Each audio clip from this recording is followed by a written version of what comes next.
Hi guys, and welcome back. My name is Priscilla Moy, and we are live on the hot seat with Priscilla here at Social Media Shows. Wasn't Zia absolutely amazing? Now that is the epitome of the type of people that I want here sitting in this seat. They got a lot to say, a great story. They want to do this for the right reason. They have a genuine and authentic purpose for doing what they do, and I think he's going to go a long way. So anyway, we are going to switch gears into the more business side of Las Vegas, the entrepreneurs, the nonprofit founders. And this particular male I was so impressed by researching, and I ended up finding, again, just like I did with Zia, on social media. So he is 25 years old, Vietnamese American, and he is here to talk all about the amazing things that he has founded in this amazing city. Everyone, please welcome Hieu. Hi, welcome. You look great. Love that you're sporting Nevada. It's fantastic. His tie's got the stain. He's got a little pin. It's great. Fantastic. I had to. Born and raised. Yes. My birthday just passed, oh so my I am gosh. actually 26. Oh, now he's 26. Okay, well, Yeah. but hey, Aries season, fantastic. Thank you for that happy belated birthday. But I first want to tell you, I'm actually very, very, very, very impressed by you. I was, looking through all of your stuff the past couple of days, and I was researching before the interview, and I was like, oh my God, you are very, very, very impressive. So congratulations on all the things that you're doing, and we're going to get into it. So you were born and raised here, and you're doing a lot for the community. Now, were nonprofits always kind of what you wanted to go into before when you were younger and studying in school? Because I know you're getting your master's now, right? Yeah, so I'm actually doing 2 masters right now. I'm doing a master's in public administration at UNLV and a master's in Minnesota for federal elections. No, nonprofit was nothing in my view site. I actually never wanted to do that originally. But it sparked up an inspiration when I started my first nonprofit, which was through esports. Esports is one of my favorite things, right? Having video games, but doing it for a charitable thing. That really inspired me to just keep going. And it inspired not just me, but many students, many of my friends, many of the industry creators out here. And at the end of the day, I was just happy that I got to do something that I love. Yeah, that's amazing. So you're big in the gaming community, right? So I mean, I'm assuming, but then you ended up making it kind of like this bigger thing. Yeah. Yeah. So I was how did that start? I mean, when you, because I'm pretty sure, were you kind of a streamer, on Twitch, and you did all of those things prior to kind of thinking about it more in a business standpoint? You know what I mean? Because I know you meet a lot of people on Twitch and stuff like that, right? I have, but it's surprising. I'm actually one of the second generation founders. Okay. So if you can break it down through a small little book, chapter books. Chapter 1, we have esports and people raising in the industry, getting money, right, through casinos, making I don't know, cool video games. League of Legends just came out, stuff like that. I'm one of the second generations to actually take everything that you've given us or if you've had and finally organized it. So I'm one of the main founders. We represent, or try to represent, 165,000 in the state of Nevada. This goes from college students, K through 12, adults, literally anyone else in the industry. I've done Twitch, but I've done a plethora of things, all the way up to 64 different roles. Wow. And what my goal is, with my entire team, we actually have 4 branches. We started in 2020, missed the pandemic. And you think pandemic, everything went down.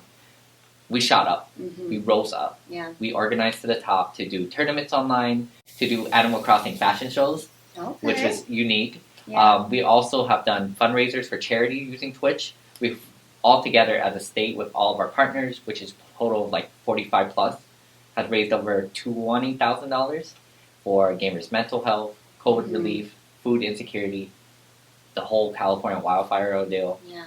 And as one of the main pillars as why I started this was just to give back and for students. Because at the end of the day, it's not me that runs the entire thing, it's the community. Yeah. I wouldn't be here, sitting here, doing what I do if it wasn't for people that I cared about and people who cared about me back. Yeah, and that's a big thing. I have a lot of community organizers and leaders that come on here, and they always say the same thing, right? Giving back is probably the biggest thing, and that's what kind of fuels their motivation. And then it helps for you because it's kind of in a field where you kind of loved anyway, and then you don't really hear about esports often. I mean, people talk about, yeah, I'm a gamer, watch me on Twitch, come onto my live stream, but you never know anything about what goes behind the people that kind of make those things as big as it really is. Yeah. So that's amazing. So I applaud you on that. So another thing that I want to applaud you on is the fact that you're a big representation for the Asian American Pacific Islander community. Obviously, not just because you're an Asian American, but because of how you speak out about it. Now, I know you've been on, the news outlets and talking a lot about the discrimination that we're kind of facing as Asians in America. So tell us about what you kind of do, because I know you have another nonprofit that you did found geared towards more Vietnamese, correct? Yes. So the second nonprofit is called the Vietnamese American Community of Las Vegas. It's one of the, I would say, biggest Vietnamese nonprofits out here in Las Vegas. It really supports the youth, supports the Vietnamese community, but I range more than just that. I range on API advocacy. Next month is Asian Pacific Islander Month for May, which is amazing. And one of the biggest things is that I don't want to be another story. Yeah. I don't want to be another statistic. When I was working in the state capitol, because I worked for the state legislature, I had someone scream out on a megaphone, "Hey, look, it's the Republic of China." I've also had someone at UNLV just say F Filipinos, and I'm not even Filipino. How are you going to generalize me in the same boat? And on top of that, why would you even say that at all? Right. I've also had a lot of students that I mentor been discriminated against just because of the way they looked. One of the biggest stories I had was that I got kicked out of my classroom for wearing a face mask before pandemic. Wow. And that was really hurt me. It was really ostracizing, and it really led to a point to say racism still goes. No matter what side it is, no matter where it's coming from, it still comes out.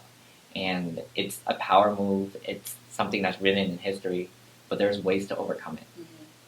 And in our Asian culture, I know how it is when we grow up and we look different, we sound different, we act different. Our families are different too. I recently just found out last year that when I was homeless, and I was like a homeless youth back then too, that my father actually deported my mom. And it was one of the most mind-boggling things ever, because as an American, as an Asian American, you don't really expect your own parents to do that, and you don't expect that America has a stance to say you can't live here no more. Right. Which is the biggest impact and power that I can see racism just plays. So, because you're speaking up about it just by saying these things now, because I think you kind of understand that culturally we don't really try to make a fuss.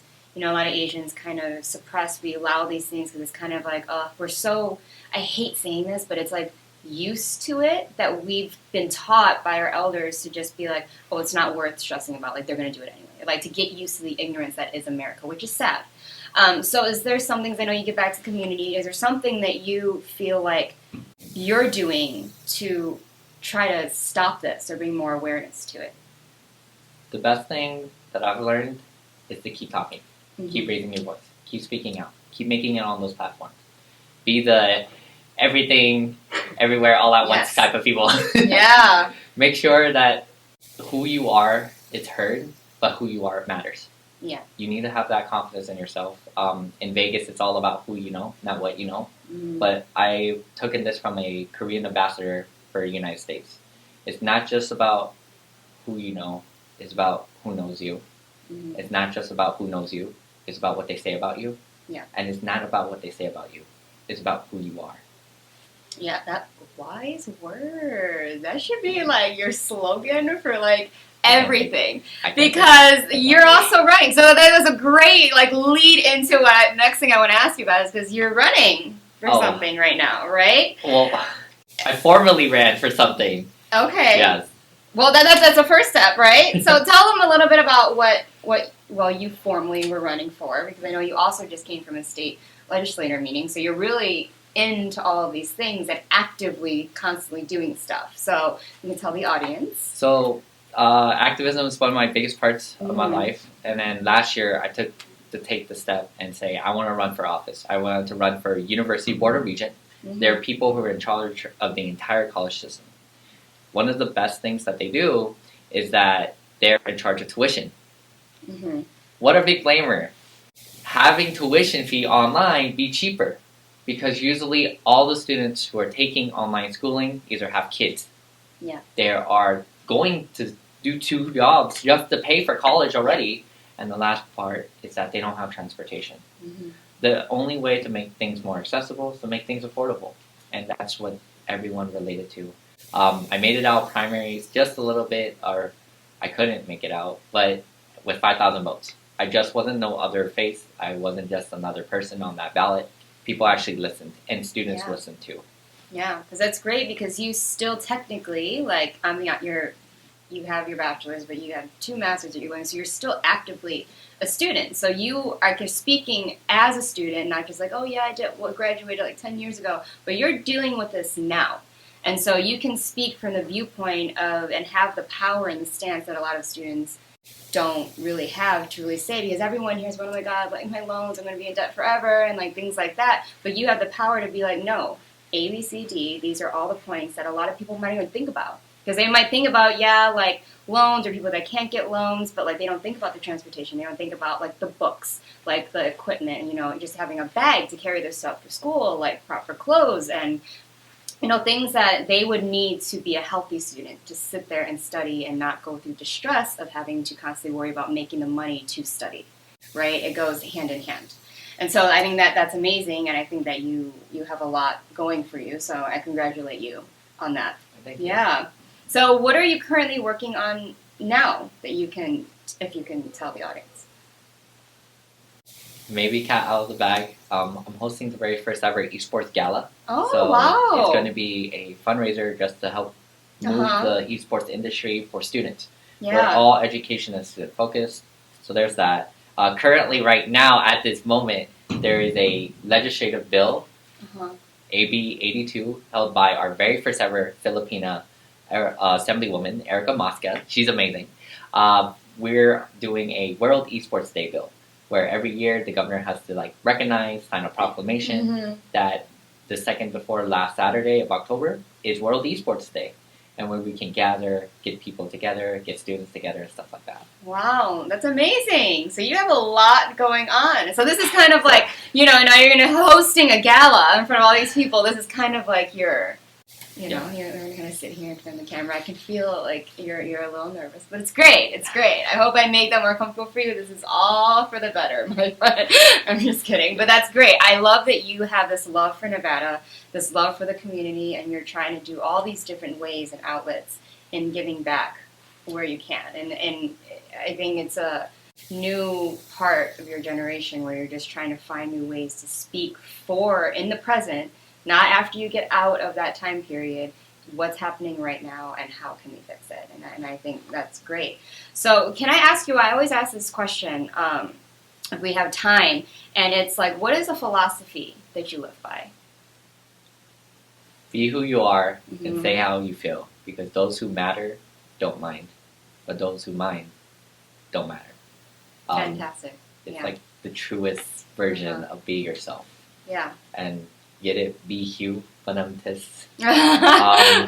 That's just something I always go by, and I tell people to be yourself to the truest content of your heart. If you don't know something, go learn it. If you don't know how to feel, look it up and try to feel it, or ask around. No matter what, that person builds you, and you are going to be who you are. Yeah. I love asking that question because it normally happens at the end of the interviews. It kind of sums up you as a person. So after I kind of gotten to know a lot of your story, that answer always is like the perfect way to, if I can just describe you as a person, is by whatever the answer is. It's literally, it's amazing when I ask my guests that question, and they answer, I'm like, oh my God, 100%. And I love that because it shows authenticity, right? It shows your purpose of why you do what you do and how you live your life, which I think is absolutely amazing.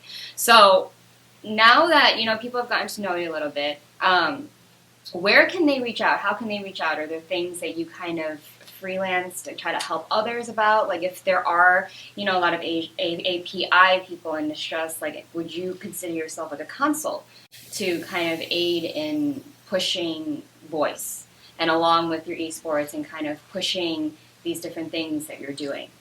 Well, the bridge is wide.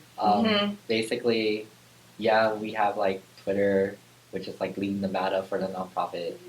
Also Instagram, which is Nevada Esports Education League. The longest name ever, but no one can steal it, so we're good. That's the point. For me, it's just like my Instagram, which is Hieu Lee 4, the number 4, and V, which is just simple enough. Yes. And then usually you can always just find me on any social platform, just with my name. Yeah. Yeah, you're up and coming. It's great and amazing things. I love that you love Nevada. I love that you love the city and you want to just make it better as a community. Because it's just getting bigger by this point. There's more people coming here. There's more events coming. There's more opportunity. But that also means there's more hustle and more reason for you to be noticed by society and by people coming in town. So I applaud you. Like I said, very, very impressed by you. And you're only 26, which is amazing. Like a lot of people probably that I have sitting here that have accomplished as much as you or have been doing it for like 20 plus years, right? And they're so you've already accomplished this. So I want you to be confident in this. I'm not. Like absolutely amazing. Like don't be too shy about it. I love that you're humble and modest, but you still I feel like you need to own what you've already accomplished so far, which is amazing. But I do, since we have a little time, want to touch in the fact that, so as you guys have known, you've seen me on the hot seat and you've seen me on Strip Tea. We've talked a lot about K-pop and how I love going to Oddfellows. Hieu actually, when he came in here, I just met him today, right before this show, literally told me, did I see you at Oddfellows? And so, hilarious, but oh my god, embarrassing. But I hope to never get caught, right? Because I always think when I go out, and I'm like you guys know, I'm all when I go to K-pop night. I know no one I work with is going to be at this place, right? There's just a bunch of K-pop, they do, right? But here he literally was like, did I see you? And I'm like, because I know what I wore. I'm not going to say what my dress said on camera. But you know what it said. But, so do you love K-pop? What's the story? I got a big story, actually. If I could pull the big plug, my friend, Evan Louie, who is a big AAPI advocate, is throwing his first ever K-pop convention this weekend. We're looking for volunteers. It's called We Bridge. Wait a minute. Sorry, continue. There's this wonderful organization that's called OCA, and it's usually based around the Asian community and getting everyone together to fight for healthcare stuff and all this stuff. But yeah, that's an event that's this weekend. And I know. I'm not going to say anything because I don't want to get sued. So I'll talk to you after about, I am planning to go. I've been actually working with WeBridge, and I've yet to kind of sort out details. But we'll discuss. But that's great. You're gonna be there? You actually enjoy K-pop as a music thing? Yes. Who's your favorite group? I like BTS, Boys That Sing, That's what it means, right? I've never heard someone call BTS Boys That Sing, but hey, it's better than behind the scenes. You know what I'm saying? Everyone thinks that's what it says, but Boys That Sing, that's new. I love it. So BTS, that's your group. You prefer guys over the girl groups? I do get into all the mainstream stuff, of course, 50-50. Yeah, right? You get it twice, you got Blackpink, the really mainstream, the true mainstream, but amazing! Now we have something good. Now, you know what? We're going to get off this. I think now I just made him feel way more comfortable when I brought up the fact that he saw me wilding out. Yeah. So if you see me there, and you see me in a professional state, don't just what happens at Oddfellows stays at Oddfellows. She has vibes. That's all I can tell. I have vibes. Good vibes. Good vibes, then chill with the vibes. I'm chilling, bro. Just saying. I am hype. You think my fits here are crazy?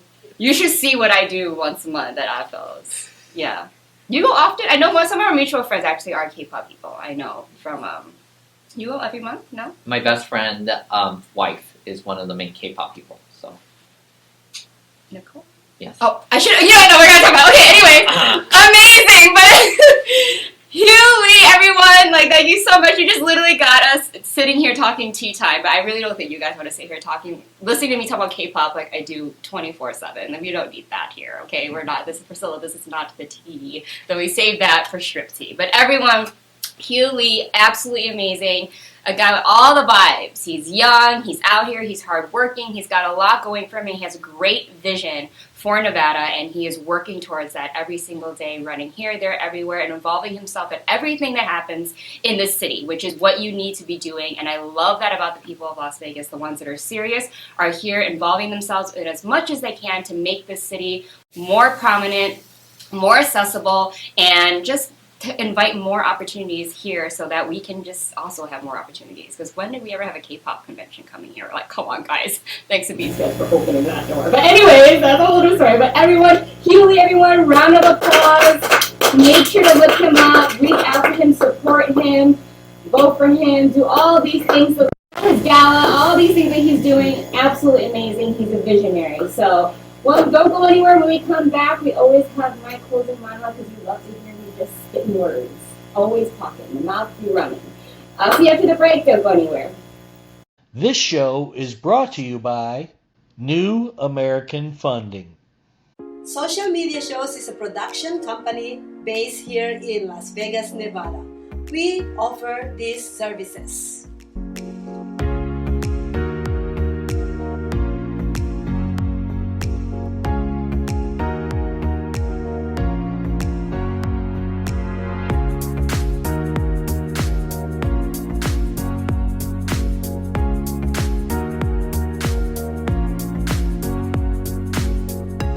We've been streaming shows live in real time for over 4 years on major social media platforms and also on our website socialmediashows.com.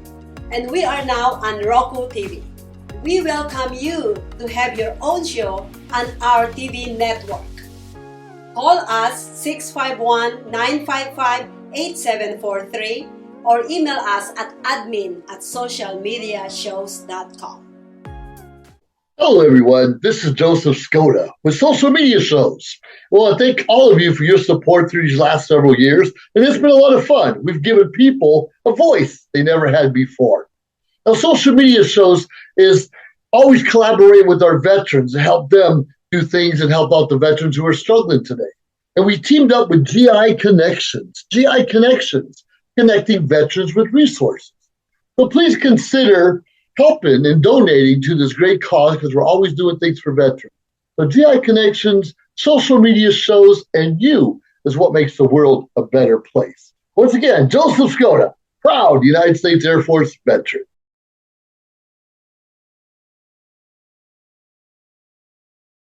Hi guys, and welcome back to the Hot Seat. Thank you so much. If you are still watching, you are the top notch. You are my ride or die. You are my A1 because you are here supporting the best show on social media shows. Just kidding, but not kidding. But I always am so grateful that you guys are sitting here watching, and there's people that actually are agreeing and also submitting themselves to be on the hot seat. We meet so many amazing people today, literally, and I know I said this on my Instagram that today's guest list was going to be crazy. Like, I was so excited because I think all these people were very impressive. Like, the huge stories, you could tell they're very hard workers, and they actually are doing it. Like, and I know Zia and I kind of talked about it, but it's Las Vegas. There's a lot, and there's a lot of people that do it. You got to find them, though, and they're great quality. They're great people. They all want the same thing out here. We're here supporting each other, and we're pushing towards that dream. So, and Hieu, like, he's absolutely, I knew he was impressive. I was like, oh my God, I can't wait to meet him. I really hope he comes, and he did, and he literally just threw things out the park. And I love that he's humble. I love that he's modest, but the fact that he's so young, he's inspiring me. And I'm older than him. I feel like his older sister that's sitting there being like, yay! But I love that. This is what the hot seat is for. This was my goal for the show as a host, was to bring people like this on that sit here and inspire and open doors for other people and inspire you at home. Because I'm pretty sure if you're sitting there being like, oh my God, I want to meet him, or I want to meet her, I want to meet these people because they're who I want to be, or like I have a question because that's something I want to learn about. These are the people on my show that please write down their contact, look them up. They say you can reach out to them before they pop off. Reach out to them now because they're going to respond to you. You know what I'm saying? So today was just a great episode. And I hope that you guys felt the love through the screen, sitting there at home watching. Now, as always, I'm going to say, we are open for sponsors. We are open for sponsors, for people that promote us, for all of those things. We do host red carpet events as well, as you guys have probably seen me standing on the red carpet with that little microphone, sweating and stuff, freaking out. But it's a great time. Social Media Shows does so much. There is not only my show on here or my other show, Striptee. There are more shows that you can also dive into. If you would like to sponsor one of those, you can also do that. If you email the fabulous golden email, admin@socialmediashows.com. Production's laughing at me right now because I feel like this is a broken record. No one understands this. This email is to production, and they will handle all of your needs. They will talk to you about inquiries, where it comes to shows, work, sponsorships, promotions, all of those things. Or if you want to be on any of the shows that we have morning shows, we have night shows, we have ministry shows, we have shows like mine where I just sit here blabbing. We have all of these things. You can be on any of these and get involved if you would want to. So we are here for you. We're open to network. Marketing is what everyone needs to learn about, because this is the best thing that you could do in this day and age. The media outlets, everything is available to us. It's how we use them. So once again, my name is Priscilla Moy, and thank you so much. You are watching The Hot Seat with Priscilla, live from Social Media Shows here in Las Vegas in real time every Wednesday, 3 p.m., and I will see you next week.